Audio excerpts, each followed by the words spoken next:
Hello नमस्कार साथियों। स्वागत है आप सभी का हमारे यूट्यूब चैनल पर। आज हम जो है राजस्थान का एकीकरण विस्तार से पढ़ेंगे। हर एक चीज़ को मैंने यहाँ पर आज के कंटेंट में इंक्लूड किया है। आप किसी भी एग्ज़ाम की तैयारी कर रहे हो, चाहे आरएस की तैयारी कर रहे हो या फिर छोटे मोटे एग्ज़ाम की तैयारी कर रहे हो, जितने भी जो है फैक्ट या फिर जो हमें मेंस में आरएस मेंस में लिखवा सकते हैं, वो सारे हमने जो इस जो चीज़ों को आज के कंटेंट में जो है डाला हुआ है। ठीक है, तो विस्तार से हम आज राजस्थान के एकीकरण को यहाँ पर पढ़ेंगे। कुछ भी जो है यहाँ पर हम पीछे आज नहीं छोड़ेंगे। तो चलिए फिर हमारी क्लास को शुरू करते हैं बिना समय गंवाए। देखिए, राजस्थान का एकीकरण यहाँ पर हम सबसे पहले हम देख लेते हैं कि भाई कुछ प्राचीन ग्रंथों में जो है, कुछ प्राचीन अभिलेखों में हमारे राजस्थान शब्द का कहाँ कहाँ पर ऐसे उल्लेख हुआ है। यानी एक हमें भूभाग के बारे में भी देखना होता है कि भाई जिसका हम आगे जाकर के एकीकरण करेंगे कि भाई ये राजस्थान कहाँ पर था, इसको जो है पहले किस किस नामों से जाना जाता था। तो ये सब हम चीज़ें पहले देख लेते हैं। तो यहाँ पर हम बात करें तो ऋग्वेद में जो है राजस्थान के लिए ब्रह्मवर्त जो शब्द है इसका यहाँ पर प्रयोग किया गया है। ठीक है, ब्रह्मवर्त शब्द का यहाँ पर प्रयोग किया गया है।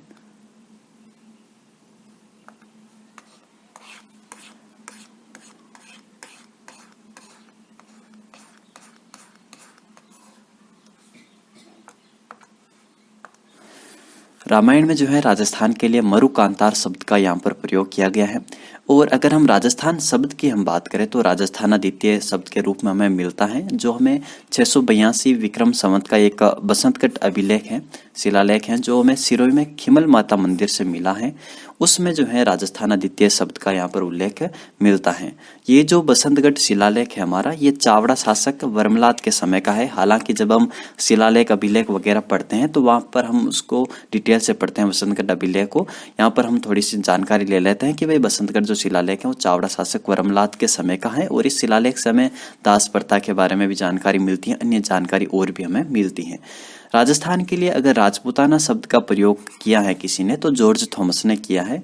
इसके द्वारा 1800 ईस्वी में जो है राजपूताना शब्द का प्रयोग किया गया है। और जॉर्ज थॉमस जो है मूलतः आयरलैंड के निवासी थे और राजस्थान में जो है इसका संबंध शेखावाटी एवं बीकानेर क्षेत्र से रहा। ये हालांकि जो हिसार वाला जो क्षेत्र है ना हरियाणा में, तो वहाँ पर जो है कुछ अधिकारी के तौर पर ये नियुक्त हुए थे। तो जब ये राजस्थान आए थे तो उन्होंने देखा कि यहाँ पर जो है राजपूत राजाओं का शासन रहा है हमारे मध्यकाल में, और आज भी जो है इनका वर्चस्व है। तो इसलिए जो है इन्होंने राजपूताना शब्द इस भूभाग के लिए कह दिया था। ठीक है, आगे देखें। यहाँ पर हम बात करें रजवाड़ा या फिर राजस्थान या राजस्थान, इस शब्द का जो है उल्लेख या फिर प्रयोग जिसने किया है वो हमारे कर्नल जेम्स टोड ने किया है। इन्होंने 1829 ईस्वी में अपना एक ग्रंथ लिखा, the annals and antiquities of Rajasthan. इसमें जो है सर्वप्रथम राजस्थान अथवा रजवाड़ा जो है शब्द का यहाँ पर प्रयोग किया है। और जेम्स टोड ने यह ग्रंथ अपने गुरु जैन गुरु थे यति ज्ञानचंद्र, उनको जो है यहाँ पर समर्पित किया है। The annals and antiquities of जो राजस्थान हमारे ये ग्रंथ है, ये 2 खंडों में है। जिसका पहला खंड तो राजपूताना की जो भौगोलिक स्थिति, राजपूतों की जो वंशावली है, सामंती व्यवस्था और मेवाड़ के इतिहास के बारे में जो है पहले खंड में बताया गया है इस ग्रंथ के। और दूसरे खंड में जो हमें मारवाड़, बीकानेर, आमेर, जैसलमेर और हाड़ौती राज्यों का जो इतिहास यहाँ पर लिखा गया है। ठीक है, आगे देखिए। यहाँ पर हम बात करें जेम्स टोड ने तो अपना एक दूसरा ग्रंथ और भी जो है यहाँ पर लिखा है अपना, जिसको हम यात्रा वृत्तांत कह सकते हैं, ट्रेवल्स इन वेस्टर्न इंडिया नामक जो है इस ग्रंथ में हमें, जिसे विलियम हंटर बलेयर को समर्पित किया गया है। इस ग्रंथ का जो प्रकाशन है वो जेम्स टोड की मृत्यु के पश्चात हुआ है। इनकी पत्नी जो जूलिया कल्टरबक है, इन्होंने 1839 ईस्वी में जो है इस ग्रंथ का प्रकाशन किया था।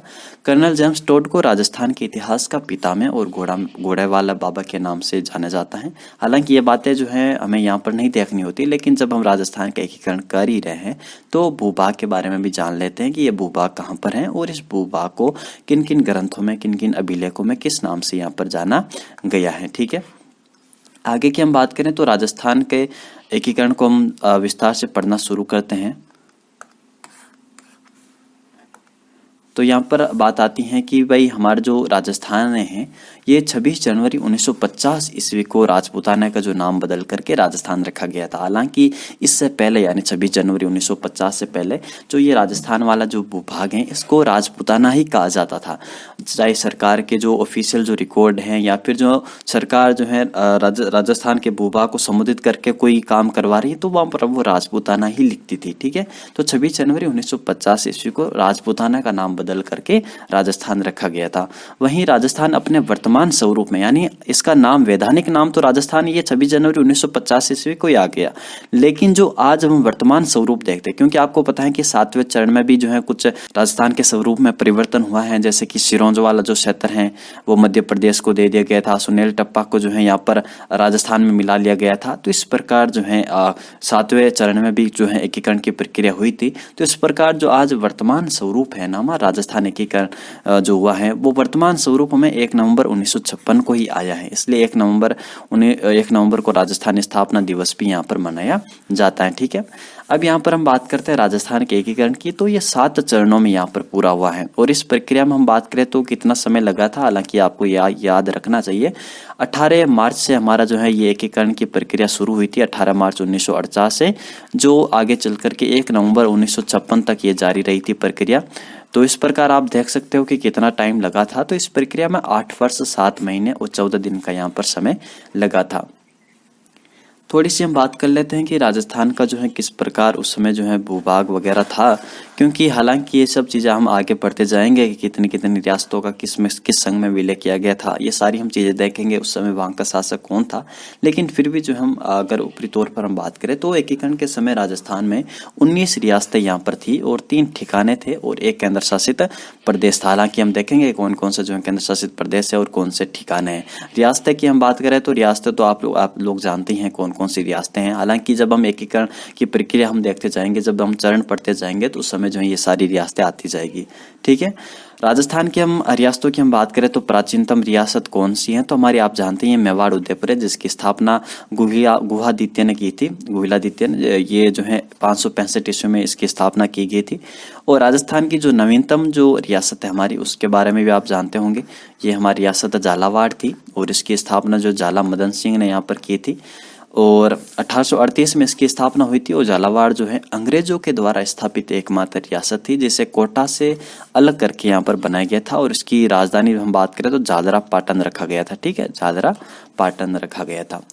राजस्थान में सर्वाधिक जनसंख्या वाली रियासत जयपुर थी। हालांकि हम देखेंगे कि किन किन को जो जीवीय राज्य कहा जाता था, ये भी अच्छा क्वेश्चन मेंस में लिखा जा सकता है कि भाई जीवीय राज्य क्या है। ठीक है, तो हम देखेंगे कि भाई जिनकी 10 लाख से अधिक जनसंख्या है और 1 करोड़ से अधिक इनकम है तो उनको जीवीय राज्य कहा जाता है। और कौन कौन सी जो ऐसी रियासतें हैं, तो राजस्थान में जो है सर्वाधिक जनसंख्या वाली जो रियासत वो जयपुर थी और इसकी जनसंख्या 1941 ईस्वी की जनगणना के अनुसार 30 लाख थी। ठीक है, और सर्वाधिक क्षेत्रफल वाली रियासत हमारी मारवाड़ जोधपुर थी और इसका जो क्षेत्रफल है वो 16,071 वर्ग किलोमीटर मील था। सबसे कम जनसंख्या वाली रियासत शाहपुरा थी जिसकी जनसंख्या 16,000 थी और यहाँ पर शाहपुरा के शासक को ही जो है सबसे कम एक तरीके से बात करूँ प्रीवी पर्स दिया जाता था। ठीक है, प्रीवी पर्स जो हमारी इन रियासतों की औकात बताती थी, तो प्रीवी पर्स भी शाहपुरा को ही कम मिलता था क्योंकि इसकी एक तो जनगणना भी कम थी और क्षेत्रफल भी जो है इतना ज़्यादा नहीं था। और सबसे कम क्षेत्रफल वाली रियासत हमारी शाहपुरा ही है, सबसे कम जनसंख्या वाली भी शाहपुरा है, शाहपुरा जो भीलवाड़ा में है और इसका क्षेत्रफल जो है हमारे 1450 वर्ग मील था। तो ये बातें आपको यहाँ पर ध्यान रखनी है। ठीक है, आगे देखिए, अब यहाँ पर हम बात करते हैं राजस्थान के एकीकरण की। तो यहाँ पर हम देखते हैं कि भाई एकीकरण का क्या इतिहास रहा है। तो सबसे पहले आपको पता है कि भारत शासन अधिनियम जो हमारा 1935 का है, इसमें एक अखिल भारतीय संघ बनाने की जो है सिफारिश की गई थी अंग्रेजों के द्वारा, ब्रिटिश सरकार के द्वारा। लेकिन जो है ये इसमें राजाओं ने इसके प्रति कोई रुचि नहीं दिखाई थी।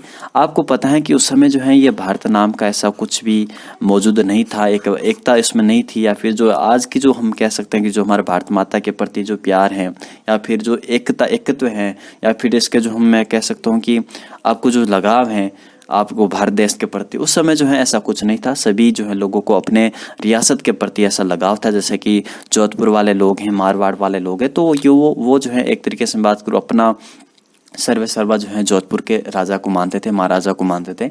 उनसे उनको कोई मतलब नहीं था कि भाई भारत की गद्दी पर कौन बैठता था, वो अपनी रियासत से जो है मतलब रखते थे। इस प्रकार जो है यहाँ पर अगर भारत के, मैं कह सकता हूँ कि 1947 ईस्वी में जो आज़ाद हुआ था, हालांकि इसमें जो है हमारे लौह पुरुष जो है सरदार वल्लभ भाई पटेल अगर ये भूमिका नहीं निभाते एकीकरण में, तो आपको पता नहीं पाकिस्तान और भारत की तरह कितने सारे देश देखने को मिलते हैं। ठीक है, जोधपुर अलग देश, जयपुर अलग देश, ऐसे आपको देश देखने को मिलते हैं। तो भारत शासन अधिनियम 1935 की हम बात करें तो इसमें अखिल भारतीय संघ बनाने की सिफारिश की गई थी, लेकिन राजाओं ने जो है इसके प्रति कोई भी जो है रुचि नहीं दिखाई थी।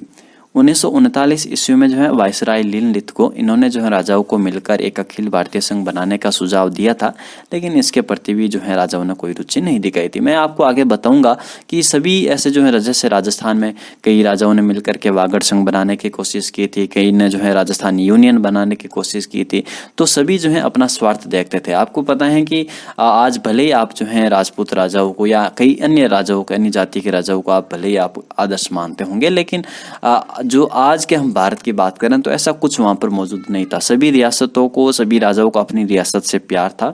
ठीक है, तो ये बात आपको भली भांति समझनी होगी। इस कारण जो है अंग्रेजों ने जो प्रयास किया था एकीकरण का, वो प्रयास जो है सफल नहीं हो पाया था, स्वार्थी राजाओं के कारण, या फिर मैं कह सकता हूँ कि अलग अलग रियासत जो है अपना अलग अलग अस्तित्व मानते थे कि हम अपना अलग देश बनाएंगे। तो इस कारण जो है यहाँ पर ऐसा कुछ भी नहीं हुआ था। जो अखिल भारतीय संघ बनाने का जो सपना देख रहे थे हमारे जो बड़े पॉलिटिशियन है या फिर जो है जो अंग्रेज हैं, ऐसा कुछ यहाँ पर नहीं हुआ था।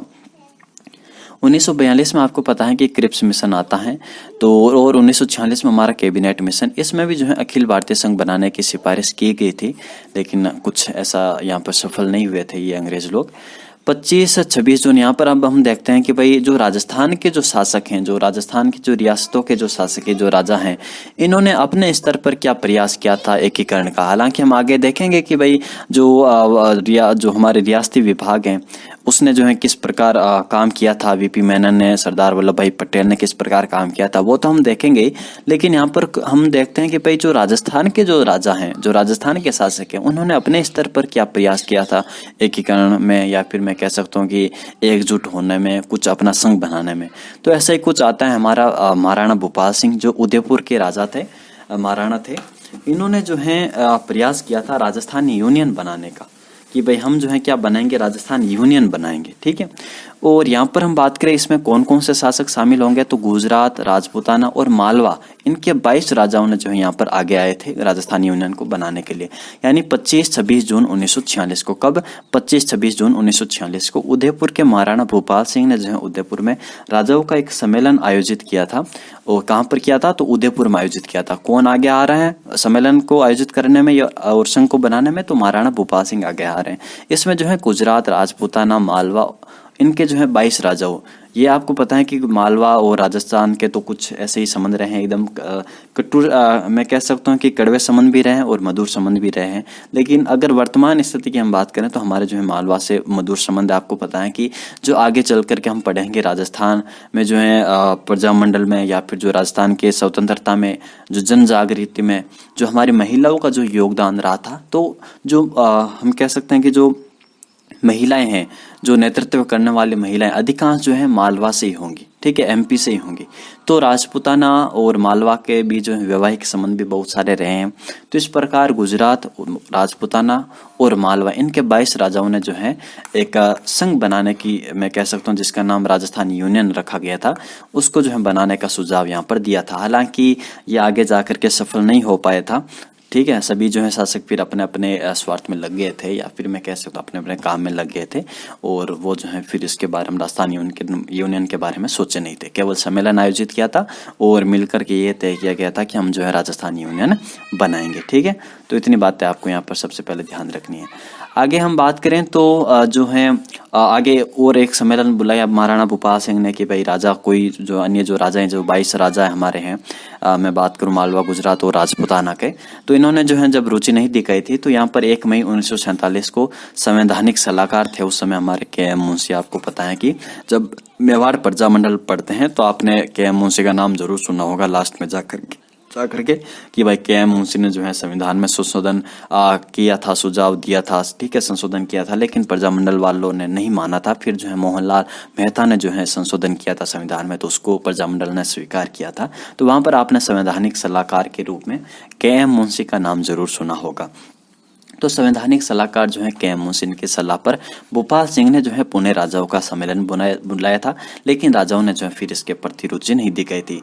आगे चल करके मित्रों हमारे जयपुर के मानसिंह द्वितीय, सवाई मानसिंह द्वितीय, इन्होंने जो है आगे चल करके एक और संघ बनाने का जो है असफल प्रयास किया था। और ये जो है मैं बात करूं तो वीटी कृष्णमाचारी, इन्होंने जो है राजाओं का सम्मेलन बुलाया था जयपुर के जो सवाई मानसिंह द्वितीय हैं उनके कहने पर। और इन्होंने जो है अपना संघ बनाया था, उसका नाम रखा था राजपूताना संघ, की भाई हम जो है राजा मिलकर के कौन सा संघ बनाएंगे, राजपूताना संघ बनाएंगे। लेकिन जो है ये सफल नहीं हुआ था।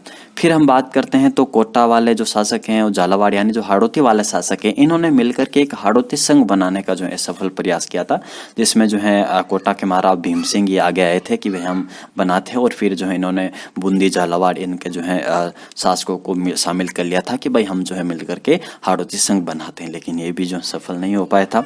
फिर हम बात करते हैं कि जो वागड़ संघ, इसको बनाने का जो है सुझाव दिया था, जो आगे आए थे वो हमारे डूंगरपुर के महारावल लक्ष्मण सिंह आए थे। इन्होंने कहा कि भाई हम जो है, उन्होंने डूंगरपुर, बांसवाड़ा और प्रतापगढ़ यानी बांसवाड़ा प्रतापगढ़ के राजाओं को कहा था कि भाई हम भी जो है वागड़ संघ बनाते हैं, लेकिन ये भी जो है असफल रह गया था, सफल नहीं हुआ था। ठीक है, अब हम बात करते हैं कि भाई अब जो है केंद्रीय स्तर पर क्या प्रयास होते हैं। इतना कुछ जो है असफल प्रयास हो गए। जो ब्रिटिश सरकार है उसने जो है कई सारे, मैं कह सकते हूँ, भारतीय शासन अधिनियम जो 1935 उसमें अखिल भारतीय संघ बनाने का जो असफल प्रयास किया था, मतलब बहुत सारे जो है प्रयास असफल हो गए थे। हमारे केंद्र सरकार के द्वारा भी, जो हमारी ब्रिटिश सरकार थी उसके द्वारा भी, और जो राजपूताना के जो शासक थे इनके द्वारा भी। अब यहाँ पर जो है सरदार वल्लभ भाई पटेल जो है यहाँ पर दखल, मैं कह सकता हूँ कि हस्तक्षेप करेंगे हमारे राजस्थान में, और जो है यहाँ पर एकीकरण की प्रक्रिया को शुरुआत करेंगे।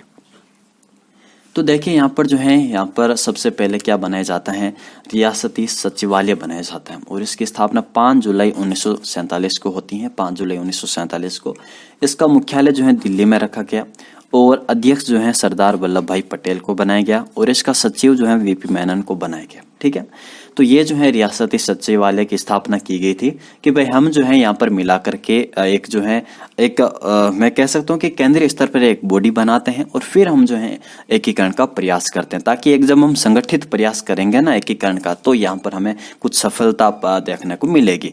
तो इस प्रकार से रियासती सचिवालय जो है स्थापित किया गया था 5 जुलाई 1947 को। इसका मुख्यालय दिल्ली में बनाया गया, और अध्यक्ष सरदार वल्लभ भाई पटेल और इसके सचिव जो है वीपी मेनन को बनाया गया। आगे बात करते हैं। अब देखो कि भाई रियासती सचिवालय ने एक रिपोर्ट प्रकाशित की कि भाई उसने जो है कुछ शर्तें रख दी थी कि भाई अगर इन शर्तों को कोई भी जो है रियासत फुलफिल कर रही है तो वो जो है स्वतंत्र रियासत रह सकती हैं, अदरवाइज इसको या तो भारत में शामिल होना पड़ेगा, ठीक है, या फिर जो है पाकिस्तान में शामिल होना पड़ेगा। ये हालांकि हमें आगे जाकर के भारत स्वतंत्रता अधिनियम में देखने को मिलेगी ये शर्त तो, लेकिन रियासती जो सचिवालय है इसने अपनी रिपोर्ट में ये बताया था कि भाई आप अगर ये 2 शर्तें फुलफिल कर रहे हो तो आप जो है स्वतंत्र रियासत के रूप में रह सकते हो, अदरवाइज आपका जो है किसी न किसी में विलय होगा। तो यहाँ पर हम बात करें तो जो है उन्होंने ये शर्तें बताई थी, किसने, हमारे जो है रियासती सचिवालय ने। उसने ये कहा था कि भाई अगर कोई भी रियासत जिसकी जनसंख्या 10 लाख से अधिक है और जिसकी जो आर्थिक आय सालाना, हम कह सकते हैं यहाँ पर सालाना होगी, और आर्थिक आय जो है 1 करोड़ से अधिक है, तो फिर जो है वो रियासत स्वतंत्र रह सकती है। और इस जो है इन शर्तों को पूरा करने वाली 4 रियासतें थी, 4 रियासतें थी। कौन कौन सी? जयपुर थी, जोधपुर, बीकानेर और उदयपुर। इनको जो है जीवे राज्य कहा जाता है। ये मेंस में एक अच्छा क्वेश्चन बन सकता है, आपको लिखवा सकता है 20 शब्दों में कि जीवे राज्य। तो ये आपको यहाँ पर लिखना होगा कि राजस्थान में जो है रियासत सचिवालय की रिपोर्ट के आधार पर जो है एक रियासत वो स्वतंत्र रह सकती है जिसकी जनसंख्या 10 लाख से अधिक हो और आर्थिक आय जो है 1 करोड़ से अधिक हो। ऐसी रियासतें जो हमारे राजस्थान में 4 रियासतें थी, जयपुर, जोधपुर, उदयपुर और बीकानेर, और इन रियासतों को जो है जीवे राज्य कहा जाता है। तो इस प्रकार आप पूरा एक जो है आंसर लिख सकते हो। आगे बात करते हैं तो 5 जुलाई को हमने स्थापित कर लिया है रियासती सचिवालय, और आगे चल करके 18 जुलाई 1947 को क्या होता है देखिए। 18 जुलाई 1947 को जो है ब्रिटेन के संसद में भारतीय स्वतंत्रता अधिनियम जो है पारित होता है। कौन सा अधिनियम? भारतीय स्वतंत्रता अधिनियम पारित होता है। और भारतीय स्वतंत्रता अधिनियम 1947 की एक धारा है, धारा 8, आपको विशेषकर याद रखनी होगी। इस धारा 8 में जो है हमें ये बताया गया, इसमें ये प्रावधान किया गया या इसके तहत भारत की सभी रियासतों से ब्रिटिश जो है प्रभुसत्ता समाप्त हो गई है और देशी रियासतों को यह अधिकार सुरक्षित रखा गया है कि वे तो या फिर भारत संघ में शामिल हो सकते हैं या फिर जो है पाकिस्तान में शामिल हो सकते हैं या फिर स्वतंत्र जो है अपना अस्तित्व रख सकते हैं। और स्वतंत्र अस्तित्व रखने के लिए मैंने आपको बता दिया कि भाई ये जो है शर्तें फुलफिल करनी होगी। तो आपको जो है 3 ऑप्शन यहाँ पर शामिल हो जो है आ जाते हैं किसके सामने? देशी रियासतों के सामने। 565 लगभग देशी रियासतें थी, तो इनके सामने जो है 3 जो है एक तरीके से बात करूँ ऑप्शन आ जाते हैं। पहला ऑप्शन कि भारत में शामिल हो जाओ, दूसरा ऑप्शन पाकिस्तान में शामिल हो जाओ और तीसरा ऑप्शन है कि अपना खुद का अस्तित्व रख लो। लेकिन खुद का अस्तित्व रखना है तो पहले जो है ये देख लो कि हमारी औकात है या नहीं है कि 10 लाख से अधिक जनसंख्या वाली और जो है आर्थिक आय 1 करोड़ से अधिक वाली। अगर हमारी ये जो है औकात है तो फिर हम अलग अस्तित्व रख सकते हैं, अदरवाइज हमें या तो भारत में शामिल होना होगा या फिर जो है पाकिस्तान में शामिल होना होगा। ठीक है, तो इतनी बात आपको यहाँ पर समझ में आई होगी। आगे चलते हैं। आगे हम बात करें तो 25 जुलाई को क्या होता है? 25 जुलाई 1947 है। ठीक है, हिंदी भाषा में लिखा गया है 25 जुलाई 1947 को। यहाँ पर आप तारीख याद रखते जाना है, ठीक है ना। 5 जुलाई सबसे पहले क्या होता है? रियासती सचिवालय की स्थापना होती है। फिर जो है आती है हमारी 18 जुलाई, क्या होता है? भारतीय स्वतंत्रता अधिनियम जो है पारित होता है हमारे ब्रिटिश संसद में। फिर जो आपको तारीख याद रखनी है 25 जुलाई। 25 जुलाई को क्या होगा? 25 जुलाई की हम बात करें 25 जुलाई 1947 को नरेंद्र मंडल, आपको पता है नरेंद्र मंडल के बारे में, ठीक है। तो नरेंद्र मंडल जो है यहाँ पर हम बात करें, जो ये नाम दिया था वो जयसिंह ने दिया था। हमारे जो है काउंसिल रहे थे इसके कौन? गंगा सिंह जी। तो नरेंद्र मंडल का आपने नाम सुना होगा। तो यहाँ पर देशी रियासतों के जो राजा थे वो शामिल होते थे इसमें और अपनी जो भी सुझाव देने होते थे ब्रिटिश सरकार को तो वो देते थे। तो इसके लिए जो नरेंद्र मंडल की स्थापना की गई थी। तो 25 जुलाई 1947 को जो है नरेंद्र मंडल की क्या होती है? अंतिम बैठक होती है और इसके अध्यक्ष आपको पता है कि वायसराय होंगे और वो अध्यक्ष हमारे माउंटबेटन होते हैं यहाँ पर। और इसमें जो है सभी रियासतों को किसी न किसी संघ का सदस्य बनने के लिए यहाँ पर निर्देश दिए हैं। तो आपको ये जो है बातें ध्यान रखनी होगी। 5 जुलाई, 18 जुलाई और 25 जुलाई को यहाँ पर क्या होता है। फिर यहाँ पर देखो, यहाँ पर आता है हमारे रियासती विलय पत्र। अब यहाँ पर हमारे जो है जो भारत संघ में शामिल होने के लिए और पाकिस्तान संघ में शामिल होने के लिए जो है विलय पत्र यहाँ पर जारी किए जाते हैं। तो रियासती विलय पत्र यानी आपको भारत में शामिल होना है तो आपको जो है एक तरीके से बात करूँ भारत में शामिल होने के लिए, भारत संघ में शामिल होने के लिए और उसके बाद जो है राजपूताना राज्य में शामिल होने के लिए आपके पास जो है रियासती विलय पत्र आपको भेजा जाता है। यानी आपको नहीं, हमारे जो राजा है उनके पास भेजा जाएगा। तो रियासती विलय पत्र की हम बात करें तो इसमें जो है ये सर्वप्रथम हस्ताक्षर कौन करते हैं हमारे? तो सर्वप्रथम जो हस्ताक्षर करने वाले कौन होती हैं? बीकानेर रियासत होती हैं और यहाँ के जो शासक हैं शार्दुल सिंह, वो जो है इस रियासती विलय पत्र पर सर्वप्रथम हस्ताक्षर करेंगे। और कब करेंगे? तो 7 अगस्त 1947 को यहाँ पर करेंगे वो इस विलय पत्र पर हस्ताक्षर कि मैं जो है शार्दुल सिंह हमारा राजस्थान में शामिल होता हूँ और भारत संघ का मैं सदस्य बनूंगा। ठीक है, अगली हम बात करें अंतिम रियासत कौन सी थी? तो ये हमारी धौलपुर थी। ये इसलिए था क्योंकि धौलपुर जो हमारे जो एक तरीके से बात करूँ इसमें शामिल होना चाहता था, उत्तर प्रदेश राज्य में शामिल होना चाहते थे।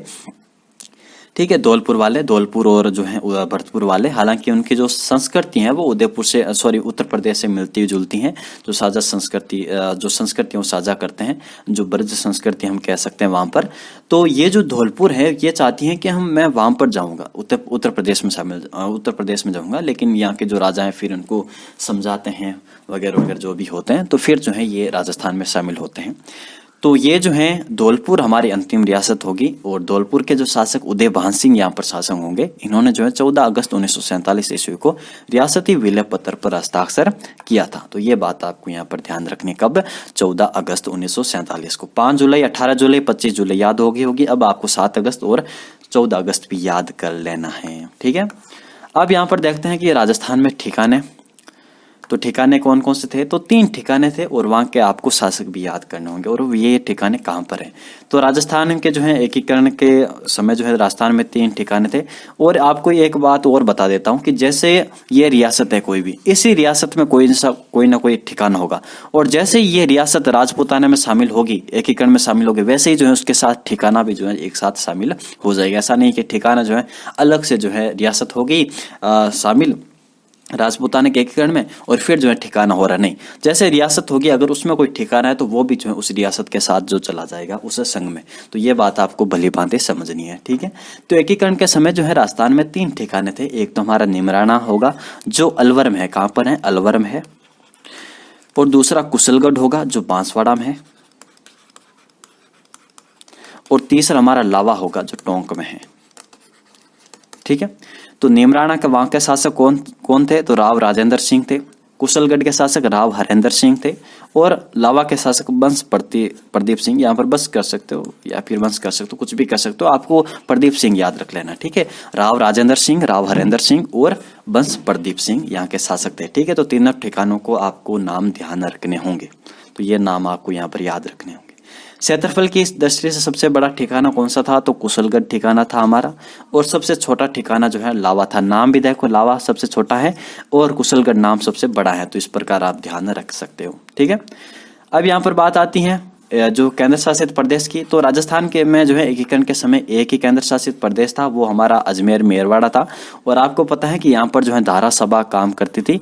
धारा सभा को आप द्विसदनीय कह सकते हो। हालांकि जो है कई रियासतों में जो है धारा सभा ही आती थी, जैसे कि आज हमारी संसद होती है, वैसे ही जो है रियासतों में धारा सभा हमें देखने को मिलती है, ठीक है। लेकिन अजमेर मेरवाड़ा में जो है विधानसभा को धारा सभा कहा जाता था, ठीक है। हालांकि जो है धारा सभा के 2 भाग हो सकते हैं, 2 सदन हो सकते हैं, लेकिन यहाँ पर जो है विधानसभा को धारा सभा कहा जाता था अजमेर मेरवाड़ा में। और वहां पर आपको पता है कि मुख्यमंत्री आपको आप जानते होंगे जो अजमेर से संबंध रखते हैं, उनका नाम है हरिभाऊ उपाध्याय, जिनकी जो कर्म भूमि अजमेर रही थी।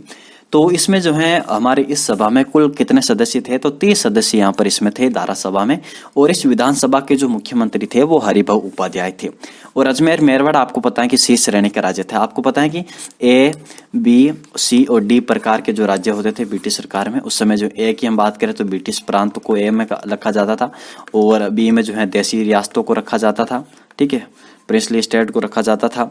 और सी में जो है हमारे केंद्र शासित प्रदेश को यहाँ पर रखा जाता था, ठीक, केंद्र शासित प्रदेशों को यहाँ पर रखा जाता था। डी में जो है रखा जाएगा, आगे हम देखेंगे कौन सा, भी मेरे दिमाग में नहीं आ रहा।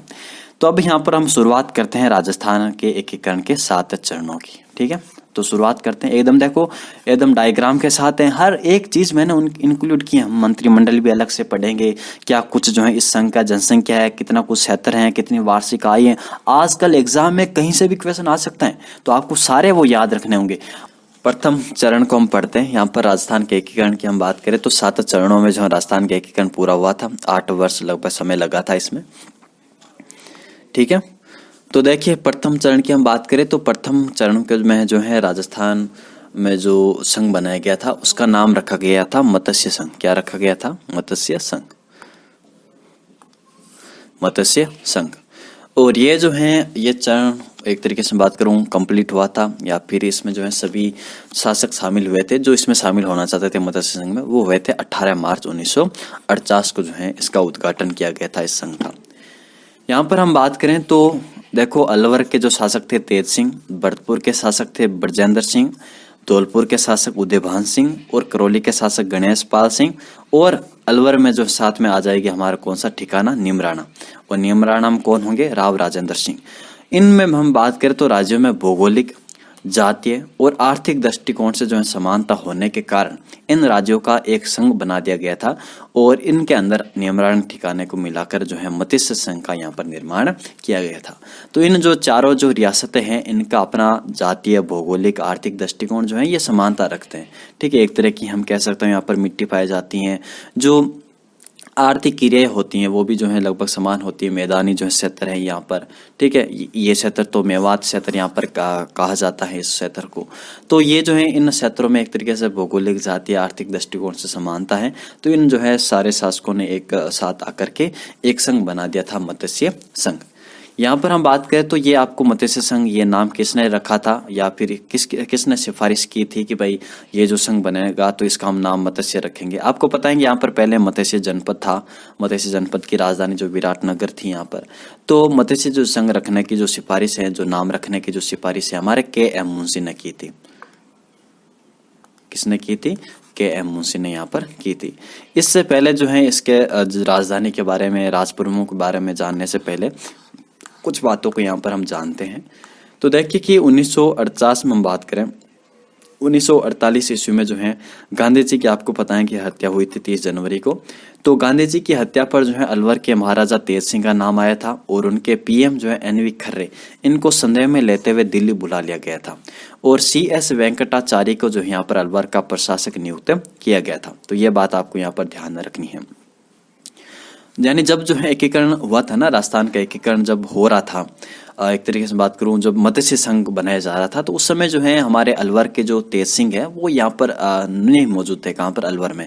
उस समय जो यहाँ पर मौजूद थे CS वेंकटाचार्य, जो अलवर के प्रशासक थे। तो ये बात आपको ध्यान रखनी है। और 14 फरवरी 1948 को क्या हुआ था, तो भारत सरकार ने भरतपुर के प्रशासन पर अधिकार कर लिया था। यानी ये सब कुछ एकीकरण से पहले हो जा रहा है।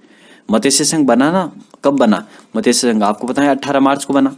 तो इससे पहले ही जो है यानी 14 फरवरी 1948 को भारत सरकार ने भरतपुर के प्रशासन पर अधिकार कर लिया और साथ में जो अलवर के प्रशासन पर भी अधिकार कर लिया। और वहां पर CS वेंकटाचार्य को तो अलवर में प्रशासक नियुक्त कर दिया और SN सप्रू को जो है यहाँ पर भरतपुर का प्रशासक नियुक्त कर दिया था। तो ये बातें भी आपको यहाँ पर ध्यान रखनी होगी। अब हम इस संघ के बारे में चर्चा कर लेते हैं, मत्स्य संघ के बारे में। इसका जो है नाम किसने दिया था, तो KM मुंशी ने दिया था। इतनी बातें आपको समझ में आ गई होगी। आगे देखिए, यहाँ पर हम बात करें तो मत्स्य संघ में कौन कौन शामिल होंगी, कौन कौन सी रियासत है, तो ABCD अलवर, भरतपुर, करौली, धौलपुर, इसके साथ निमराना ठिकाना। ठीक है, तो अलवर में ही था ये हमारा निमराना ठिकाना, तो अलवर जैसे ही आ रहा तो निमराना भी आ जाएगा। इस जो है संघ की राजधानी बनाई गई थी अलवर। क्या बनाई गई थी? अलवर। राज प्रमुख की हम बात करें तो धौलपुर के शासक उदय भान सिंह को यहाँ पर इस संघ का राज प्रमुख बनाया गया था। उप राज प्रमुख की हम बात करें तो करौली के शासक जो है गणेश पाल देव को जो यहाँ पर उप राज प्रमुख बनाया गया था। प्रधानमंत्री कौन थे, तो शोभाराम कुमावत इनके प्रधानमंत्री थे, यानी इस संघ के प्रधानमंत्री, जो अलवर प्रजामंडल के नेता थे। ये आपको ध्यान रखना है। उप प्रधानमंत्री की हम बात करें तो यहाँ पर जुगल आप जो कुछ भी कह सकते हो, किशोर चतुर्वेदी, जिनको दूसरा जवाहरलाल नेहरू कहा जाता है, और गोपीलाल गहलोत, इन दोनों को यहाँ पर उप प्रधानमंत्री बनाया गया था। ठीक है, तो प्रधानमंत्री शोभाराम कुमावत, उप प्रधानमंत्री युगल किशोर चतुर्वेदी और गोपीलाल गहलोत। तो ये बातें आपको समझ में आ गई होगी। यानी हम मंत्रिमंडल पर पढ़ रहे हैं। ये तो राज प्रमुख और उप राज प्रमुख हो गए। आपको किसी भी संघ में अगर आपको देखना होगा तो वो क्या देखना होगा, सबसे पहले तो राज प्रमुख देखना होगा, जिस प्रकार राज्यपाल होता है वो देखना होगा। फिर आपको मंत्रिमंडल के बारे में देखना होगा। मंत्रिमंडल में क्या होता है आपको पता ही है। हमारे जो ऊपर जो है प्रधानमंत्री होगा, जिसको आजकल मुख्यमंत्री कहा जाता है, हालांकि भारतीय स्तर पर इसको प्रधानमंत्री कहा जाता है। प्रधानमंत्री होगा, इसके नीचे उप प्रधानमंत्री हम नियुक्त कर सकते, जिस प्रकार उप मुख्यमंत्री होता है, और फिर जो है इसके नीचे मंत्री होंगे। ठीक है, ये बात आपको ध्यान रखनी होगी। और फिर हमें याद करना होगा उद्घाटन कौन कर रहा है यहाँ पर। तो यही बातें आ रही हैं। तो प्रधानमंत्री हम बात करें शोभाराम कुमावत, उप प्रधानमंत्री यहाँ पर युगल किशोर चतुर्वेदी और गोपीलाल गहलोत। एक मिनट,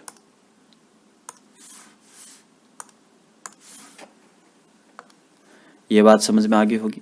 आगे देखते हैं मंत्रियों के बारे में। तो 4 मंत्री यहाँ पर हैं। कौन कौन से? अलवर से हम बात करें तो मास्टर भोलेनाथ आएंगे। भरतपुर से हम बात करें तो गोपीलाल यादव को मंत्रिमंडल में शामिल किया गया। धौलपुर से हम बात करें तो डॉक्टर मंगल सिंह को, और करौली से हम बात करें तो चिरंजीव लाल शर्मा को। इनके नाम भी आपने पढ़े ही होंगे प्रजामंडल में। जब हम प्रजामंडल विस्तार से पढ़ेंगे तो उस समय भी जो है इनका नाम आएगा। तो ये जो है 4 मंत्री इस मंत्रिमंडल में शामिल किए गए थे, और ये चारों मंत्री अलग अलग रियासतों से लिए गए थे। अलवर से कौन लिया गया था, तो मास्टर भोलेनाथ। भरतपुर से गोपीलाल यादव को, धौलपुर से डॉक्टर मंगल सिंह को, और करौली से जो है चिरंजीव लाल शर्मा को। आपने इनके तो नाम सुने ही होंगे, मास्टर भोलेनाथ, गोपीलाल यादव, चिरंजीव लाल शर्मा। हालांकि डॉक्टर मंगल सिंह का नाम आपने शायद नहीं सुना होगा। ठीक है, इस संघ का उद्घाटन की हम बात करें तो कहाँ पर हुआ था, तो किशोरी महल में हुआ था, जो हमारा लोहागढ़ दुर्ग में है, जो भरतपुर में है लोहागढ़ दुर्ग। और इस जो है इसका उद्घाटन किसने किया था, तो NV गाडगिल, यानी जो नरहरि विष्णु गौडगिल है, इन्होंने जो इसका उद्घाटन किया था। कब किया था, तो 18 मार्च 1948 को जो है इसका उद्घाटन किया था। यहाँ तक मैं बात करूँ, यहाँ ये तथ्य भी उल्लेखनीय है कि इस संघ का उद्घाटन आपको पता है कि 17 मार्च को होना था, 17 मार्च 1948 को होना था। लेकिन भरतपुर शासक के छोटे भाई ब्रजेंद्र सिंह के छोटे भाई देशराज सिंह, इन्होंने जो है देशराज सिंह ने इसे जाट विरोधी बताया। किसको? इस मत्स्य संघ को, और इसका विरोध किया। अंत जाटों का एक प्रतिनिधि संघ में जो है शामिल किया गया, जाटों का एक प्रतिनिधि संघ में शामिल किया गया, और उद्घाटन 18 मार्च को हुआ। यानी इस प्रकार ये बात हुई कि भाई जो इसका उद्घाटन था, इस मत्स्य संघ का उद्घाटन हालांकि 17 मार्च को होना था, लेकिन 17 मार्च को क्या हुआ था कि बरजेंद्र सिंह जो भरतपुर के शासक थे, इनके छोटे भाई देशराज सिंह, इन्होंने जो है, देशराज होंगे यहाँ पर, इन्होंने जो है इसको जाट विरोधी बताया। किसको? इस संघ को, मत्स्य संघ को। तो इसने ये कहा था कि भाई हमारे जो है जाटों का प्रतिनिधि भी आप इसमें शामिल कीजिए। तो फिर जो है जाटों का एक प्रतिनिधि इसमें शामिल किया गया था मत्स्य संघ में, और फिर जाकर के इसका उद्घाटन अगले दिन 18 मार्च 1948 को किया गया था। ठीक है, तो यह बात समझ में आ गई होगी। इस मत्स्य संघ की हम बात करें तो कुल जो है क्षेत्र कितना था, तो 12,000 वर्ग मील इसका जो वर्ग किलोमीटर इसका क्षेत्रफल था। और जनसंख्या की हम बात करें तो 18.38 लाख जो है इसकी जनसंख्या थी इस टोटल मत्स्य संघ की। ठीक है, और वार्षिक आय जो है 1,84,00,000 थी। तो ये आपको विशेषकर याद रखने होंगे, 18.38, 1,84,00,000, 1.18, 1.8। आप इस प्रकार याद कर सकते, जैसे कि 18.38 है, इसको आप 18.4 भी लिख सकते हो, 18.4 लाख। और फिर जो है आप 184 नंबर याद कर सकते हो। 184 में आप देख लो 18.4, अगर यहाँ पर आप 0 पॉइंट लगा दोगे तो 18.4 लाख हो जाएगा। और अगर आप जो है 8 से पहले पॉइंट लगा दोगे तो 1,84,00,000 हो जाएगा। तो 184 आप नंबर याद रख सकते हो। ठीक है, तो ये बात है आपको समझ में आ गई होगी। आगे हम चर्चा करते हैं द्वितीय चरण की। और इस चरण में जो है जो संघ बनाया गया था उसका नाम रखा गया था राजस्थान संघ या फिर पूर्वी राजस्थान संघ। हालांकि यह नाम इसका रखा जा सकता है या नहीं, मुझे इस पर डाउट है, लेकिन आपको ये जरूर याद रखना होगा, पूर्वी राजस्थान संघ। ठीक है, पूर्वी राजस्थान संघ, ये जो है प्रक्रिया या फिर ये चरण कब कंप्लीट हुआ था, इसका कब उद्घाटन हुआ था इस संघ का, तो 25 मार्च 1948 को हुआ था। ये आपको वैसे फॉर्मूला याद तो होंगे ही होंगे ना, जब मामा अम्मा मंजन करो। ठीक है, मामा अम्मा मंजन करो, और जो 18, 25, 18 ये एक नंबर है, 18, 25, 18, 30, 15, 26, 1, ये इस प्रकार नंबर है। ऐसे नंबरों से आप जो है इस एकीकरण को याद कर भी सकते हो, लेकिन यहाँ पर हम अभी जो है छोटे नहीं हैं, अभी हम बड़े हो गए हैं, तो ये चीज़ें तो आपको वैसे ही मालूम होनी चाहिए, ये ट्रिक वाली। ठीक है, यहाँ पर हम विस्तार से इन चीज़ों को पढ़ रहे हैं। तो पूर्वी राजस्थान संघ की हम बात करें तो इस संघ में जो है 9 रियासतें शामिल की गई थी और एक ठिकाना जो है इसमें शामिल किया गया था। 9 रियासतें और एक ठिकाना जो है इसमें आता है। एक ठिकाना तो आ जाएगा क्योंकि यहाँ पर बांसवाड़ा रियासत शामिल हो रही थी, तो इसमें कुशलगढ़ जो ठिकाना होगा वो भी जो है इस संघ में आ जाएगा। देखिए यहाँ पर कौन कौन सी रियासतें शामिल हो रही हैं और वहाँ पर जो है कौन कौन से शासक थे, आपको विशेषकर याद रखने होंगे। तो बांसवाड़ा की हम बात करें तो यहाँ पर चंद्रवीर सिंह जो है यहाँ पर इसके शासक रहते हैं। बांसवाड़ा में कौन? चंद्रवीर सिंह। डूंगरपुर की हम बात करें तो यहाँ के शासक जो है एकीकरण के समय लक्ष्मण सिंह थे, महारावल लक्ष्मण सिंह। आपको पता है कि डूंगरपुर वालों ने, बांसवाड़ा प्रतापगढ़ वालों ने एक संघ बनाने की असफल प्रयास किया था जिसका नाम वागड़ संघ था। ठीक है, ये ऐसा बनता था, वागड़ संघ बनता था। ठीक है, इस प्रकार।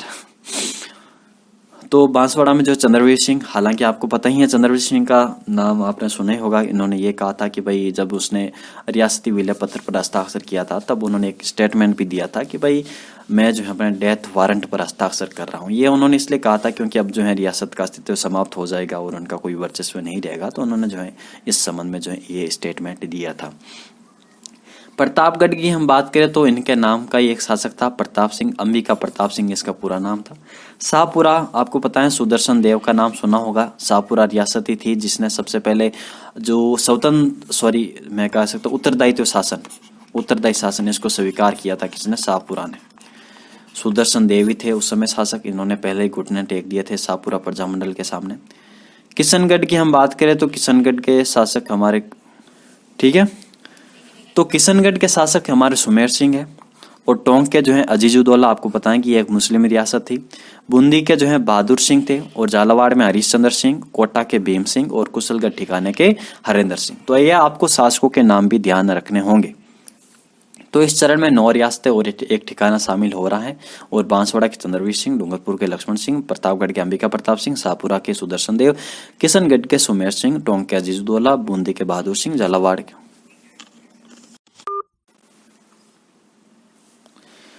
तो यहाँ पर जो है ये जो शासक यहाँ पर शामिल होते हैं, ठीक है, आपको इतने ध्यान रखने होंगे। अब देखिए कुछ यहाँ पर जो है बातें हम करते हैं इसके बारे में।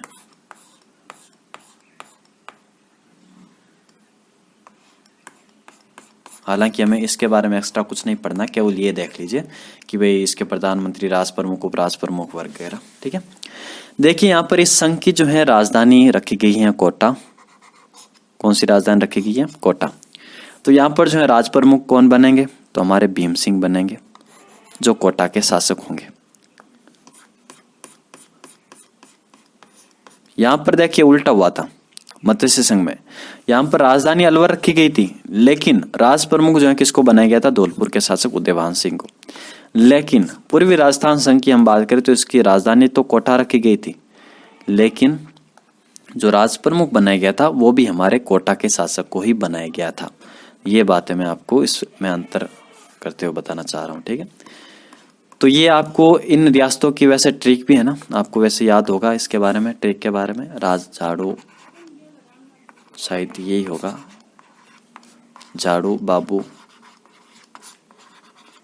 की को परसाटो, ठीक है। जा झालावाड़ डू डूंगरपुर बा बांसवाड़ा, ठीक है। तो ये बात है आपको यहाँ पर ध्यान, झाड़ू बाबू की को परसाटो, जा झालावाड़ डू डूंगरपुर बा बांसवाड़ा बूंदी की किशनगढ़ को कोटा प्र जो है प्रतापगढ़ शाहपुरा टोटोंग, ठीक है। तो इस प्रकार आप ट्रिक भी ये याद रख सकते हो। तो राजधानी की हम बात करें तो राजधानी कोटा को बनाया गया था। राज प्रमुख भीम सिंह को बनाया गया जो कोटा के शासक थे, और इनको आपको पता है कि कोटा के शासक झालावाड़ और बूंदी के इन लोगों ने हाड़ौती संघ को बनाने का असफल प्रयास किया था, ठीक है। और उप राज प्रमुख की हम बात करें तो बहादुर सिंह को बनाया गया था जो बूंदी के शासक थे, और यहाँ पर जो है कनिष्ठ उपराज प्रमुख को भी बनाया गया था। आपको पता है कि भाई इन जो है शासकों का अब वर्चस्व खत्म होने वाला था, तो इन्होंने सोचा क्यों ना जो हम इन संघ में जो है अपना कुछ एक तरीके से पद हासिल कर ले। हालांकि इनको परिवी पद तो दिया जाएगा ही जैसे ये संघ में शामिल होंगे, ठीक है, लेकिन फिर भी जो है राजनीतिक जो भूख होती है, जो सत्ता की भूख होती है, वो तो आज भी होती है और पहले भी थी, ठीक है। तो राज प्रमुख की हम बात करें तो भीम सिंह आ जाएंगे, और उप राज प्रमुख की हम बात करें तो बूंदी के शासक बहादुर सिंह को बनाया गया था, तथा कनिष्ठ उपराज प्रमुख की हम बात करें तो लक्ष्मण सिंह को बनाया गया था जो डूंगरपुर के शासक थे। तो ये बात ध्यान रखनी है आपको। अब यहाँ पर हम मंत्रिमंडल के बारे में चर्चा करते हैं। तो मंत्रिमंडल के हम देखते हैं तो सबसे पहले प्रधानमंत्री जी कौन आ जाएंगे, तो प्रधानमंत्री जी आए गोकुललाल असावा जाएंगे, क्योंकि आपको पता है कि गोकुल भाई भट्ट तो सिरोही से संबंध रखते हैं और गोकुललाल असावा शाहपुरा से संबंध रखते हैं। तो यहाँ पर प्रधानमंत्री जो है शाहपुरा के गोकुललाल असावा को बनाया गया था। इस संघ का उद्घाटन की हम बात करें तो इस चरण का जो उद्घाटन है NV गौडगिल ने किया था, नरहरि विष्णु गौडगिल ने किया था, और 25 मार्च 1948 को यहाँ पर दरबार हॉल जो कोटा के दुर्ग में स्थित है वहां पर जो है इसका उद्घाटन किया था। किशोरी महल कहाँ पर था, यह हमारा जो है किशोरी महल लोहागढ़ दुर्ग में था। कहाँ पर है लोहागढ़ दुर्ग, तो ये हमारा भरतपुर में, वहां पर जो है प्रथम चरण का उद्घाटन हुआ, और द्वितीय चरण का उद्घाटन दरबार हॉल में हुआ, दरबार हॉल में हुआ, ठीक है। और अब हम देखते हैं कि भाई इस पूर्वी राजस्थान संघ के क्या कुछ जो है जनसंख्या, क्या कुछ जो इसका वार्षिक आय क्षेत्रफल वगैरह था। तो क्षेत्रफल की हम चर्चा करें तो 16,860 वर्ग किलोमीटर। जनसंख्या की हम बात करें तो 23 लाख, ठीक है, 23 लाख।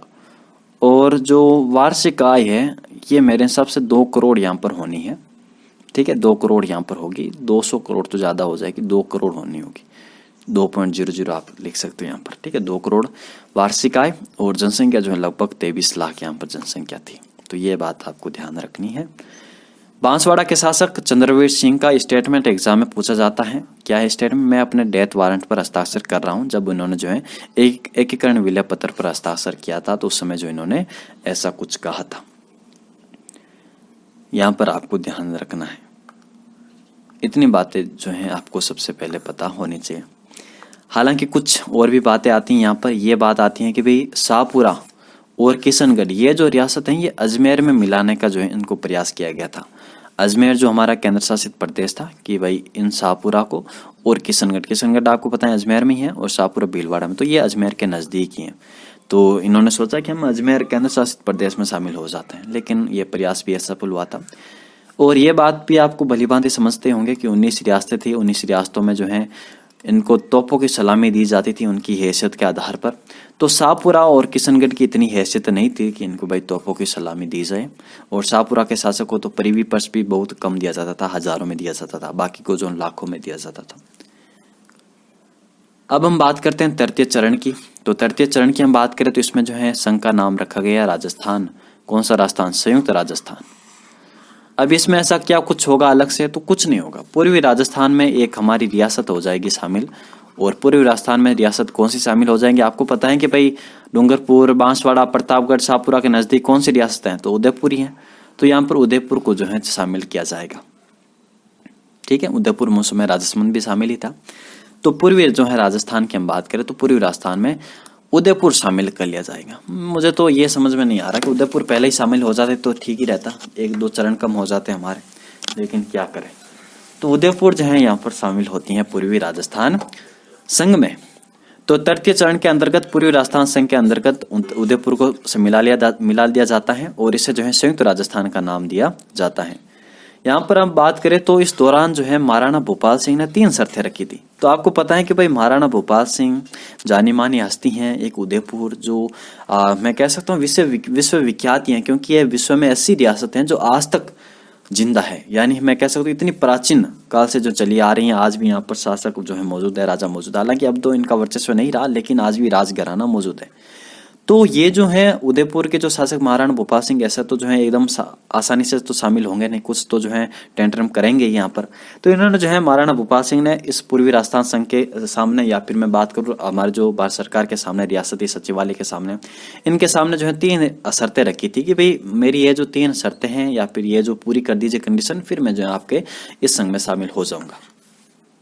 तो यहाँ पर हम बात करें तो जो शर्तें कौन सी थी, तो सबसे पहले तो इन्होंने ये कहा था कि भाई जो है हमारे उदयपुर को राजधानी बनाई जाए, क्योंकि आपको पता है कि पूर्वी राजस्थान में कोटा को राजधानी बनाया गया था। तो अब यहाँ पर आप किसको बनाए राजधानी, उदयपुर को राजधानी बनाए। फिर इन्होंने कहा कि भाई राज प्रमुख का जो पद है वो हमें दिया जाए। ठीक है, और फिर इन्होंने कहा कि भाई राज प्रमुख का जो पद है वो वंशानुगत रखा जाए। ठीक है, यानी कि मेरे लिए वंशानुगत रखा जाए, मेरी आने वाली पीढ़ी जो है यहाँ पर राज प्रमुख रहेगी, राज्यपाल रहेगी। अगर ऐसा कुछ होता तो आज हमारे जो है लक्ष्य राज जो उदयपुर के अभी जो है एक तरीके से बात करूं युवराज हैं या फिर इनके ऐसे हैं, तो लक्ष्य राज सिंह वो हमारे राज्यपाल होते हैं। हालांकि ये राज्यपाल के सांस्कृतिक जो सलाहकार भी हैं हमारे लक्ष्य राज सिंह, तो ये अगर राज्यपाल हो गए होते, अगर ये शर्त भी मान ली जाती कि भाई राज प्रमुख के पद को आजीवन महाराणा के लिए वंशानुगत रखा जाए। और फिर इन्होंने कहा कि महाराणा को जो है प्रतिवर्ष 20 लाख रुपए परिवी पर्स दिया जाए। तो इन्होंने ये जो है 3 शर्तें यहाँ पर रखी गई थी। ठीक है, तो ये बात ध्यान रखनी है आपको। तो एग्जाम में आजकल ये पूछा जाता है, ये नहीं पूछा जाएगा कि भाई जो है तृतीय चरण में क्या नाम रखा गया था, कब हुआ था, कब उद्घाटन किया गया था, नहीं, ये पूछा जाएगा कि महाराणा भोपाल सिंह ने पूर्वी राजस्थान संघ में शामिल होने के लिए क्या शर्तें रखी। तो इन्होंने 3 शर्तें रखी। तो पहले तो इन्होंने कहा कि मेरे को जो है क्या बनाया जाए, राज प्रमुख बनाया जाए। और फिर इन्होंने रखा कि भाई जो है मेरे जो राज प्रमुख का जो पद है इसको मेरे लिए आजीवन जो है वंशानुगत रखा जाए। फिर इन्होंने कहा कि भाई उदयपुर के स्थान पर कोटा के स्थान पर उदयपुर की राजधानी बनाई जाए। और फिर इन्होंने कहा कि मेरे लिए 20 लाख रुपए परिवहन पर्स दिया जाए। तो उपरोक्त तीनों शर्तों को जो है स्वीकार करते हुए महाराणा भोपाल सिंह को 20 लाख रुपए वार्षिक परिवर्ष दिया गया, जिसमें जो है 10 लाख रुपए तो परिवहन पर्स हो जाएंगे और 5 लाख रुपए राज प्रमुख का वेतन और 5 लाख रुपए धार्मिक अनुदान के रूप में दिया गया था। तो ये बातें आपको यहाँ पर ध्यान में रखनी है। आगे बात करते हैं। आगे यहाँ पर देखिए इस तृतीय चरण की जो है हम राजधानी बात करें तो उदयपुर को ही बनाया गया था। राज प्रमुख की बात करें तो महाराणा भोपाल सिंह को ही बनाया गया था और उप राज प्रमुख का पद भीम सिंह को दे दिया गया और फिर कनिष्ठ उप राज प्रमुख पद बहादुर सिंह को दे दिया गया था और लक्ष्मण सिंह डूंगरपुर के यहाँ पर शामिल हो गए थे। क्योंकि आपको पता है कि मैंने उस समय बताया था द्वितीय चरण में कि वहां पर राज प्रमुख थे हमारे भीम सिंह, उपराज प्रमुख थे बहादुर सिंह और जो कनिष्ठ उपराज प्रमुख हमारे थे वो डूंगरपुर के शासक कौन थे, लक्ष्मण सिंह थे। ठीक है, तो ये मैंने आपको यहाँ पर बात बताई थी। देखिए ये जो लिखा हुआ है लक्ष्मण सिंह को कनिष्ठ उपराज प्रमुख बनाया गया था।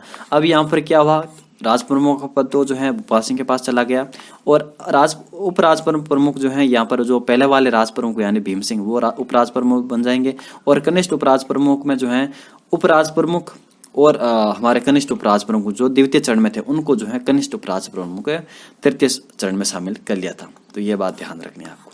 अब यहाँ पर हम चर्चा करते हैं मंत्रिमंडल की।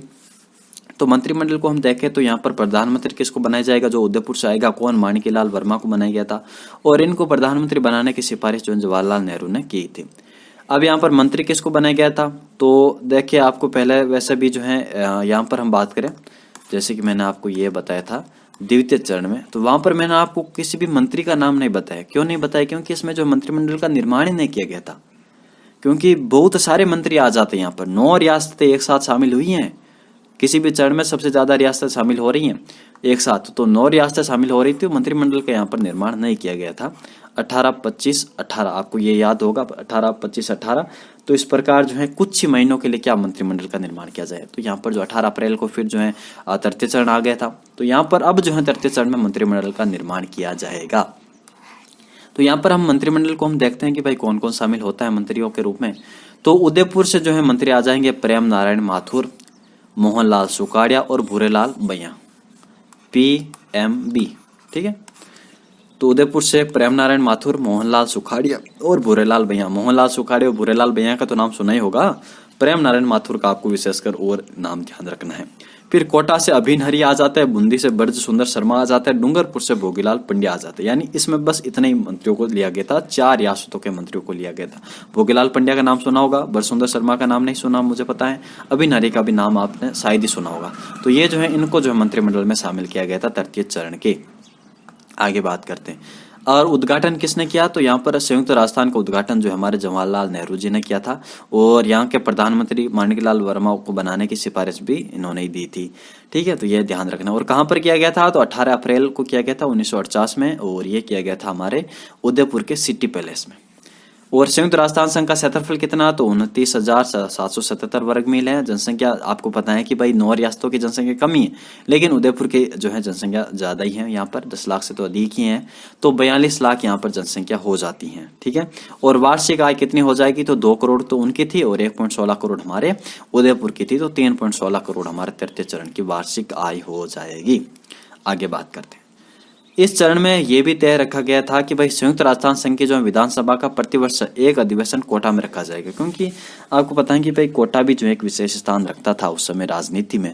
तो एक अधिवेशन जो है कोटा में रखने का जो है एक तरीके सुझाव मान लिया गया था। और संयुक्त राजस्थान संघ का जो मंत्रिमंडल है पूर्णतः प्रजामंडल के प्रतिनिधियों के द्वारा यह गठित था, और ये जो है 11 महीने कार्यरत था। महाराणा भूपाल सिंह ने इसमें यह भी कहा था कि भाई मतलब ये जो भारत में शामिल होना चाहते थे, ऐसा नहीं कि वो पाकिस्तान में शामिल होना चाहेंगे उदयपुर। तो इन्होंने महाराणा भूपाल सिंह ने ऐसा कहा था कि भाई मेरे पूर्वज जो है मेरी इच्छा पहले ही तय कर चुके थे, और यदि वे थोड़ा भी डगमगाए होते तो हमारे लिए हैदराबाद जैसी रियासतें छोड़ जाते। तो उन्होंने ऐसा कहा था भाई हैदराबाद जो है भारत में शामिल नहीं होना चाह रही है, तो ऐसा हम नहीं कर रहे हैं, हम भारत में शामिल होंगे। मेरे पूर्वजों ने मेरी इच्छा पहले ही जो है तय कर दी थी। माणिकलाल वर्मा ने भी यहाँ पर यह कहा था कि भाई मेवाड़ की जो है 20 लाख जनता के भाग्य के फैसला अकेले महाराणा और उनके प्रधानमंत्री राममूर्ति नहीं कर सकते। तो ये जो है माणिकलाल वर्मा ने कहा था। उन्होंने कहा था कि भाई हमारा जो है उदयपुर के जो महाराणा भूपाल सिंह है, जो उन्होंने कुछ टेंट्रम दिखाए थे कि भाई हम शामिल नहीं होंगे, हमारी ये रियासतों को पूरा कीजिए। तो उन्होंने माणिकलाल वर्मा ने कहा था कि भाई ये जो है 20 लाख जो हमारी जनसंख्या है हमारे उदयपुर की, इनका जो भाग्य अकेला जो है उदयपुर का महाराणा नहीं कर सकता। अब यहाँ पर देख रहे हो ये जो राजनीति वाले जो लोग हैं ना, जो प्रजामंडल वाले लोग हैं, ये अपने आप को जो है भोपाल सिंह से भी ऊपर मान देते हैं कि अब हमारा जो शासन आने वाला इन राजाओं का वर्चस्व खत्म होने वाला। तो इन्होंने कहा कि भाई 20 लाख की जनता के भाग्य के फैसला अकेले महाराणा और उनके प्रधानमंत्री राममूर्ति यहाँ पर नहीं कर सकते हैं। तो इतना कुछ समझ में आया होगा आपको। तो फिर मिलते हैं आपसे नेक्स्ट वीडियो में। अगला हम चतुर्थ पंचम और षष्ठम चरण आगे हम पढ़ेंगे। आज के जो आपको चरण विशेषकर एकदम विस्तार से याद रखने होंगे, क्योंकि एग्जाम में आजकल क्वेश्चन बहुत डीप से आते हैं। और ये पीडीएफ आपको टेलीग्राम चैनल पर उपलब्ध हो जाएगी, लिंक जो है डिस्क्रिप्शन बॉक्स में नीचे दी हुई है। तो मिलते हैं आपसे नेक्स्ट वीडियो में। धन्यवाद।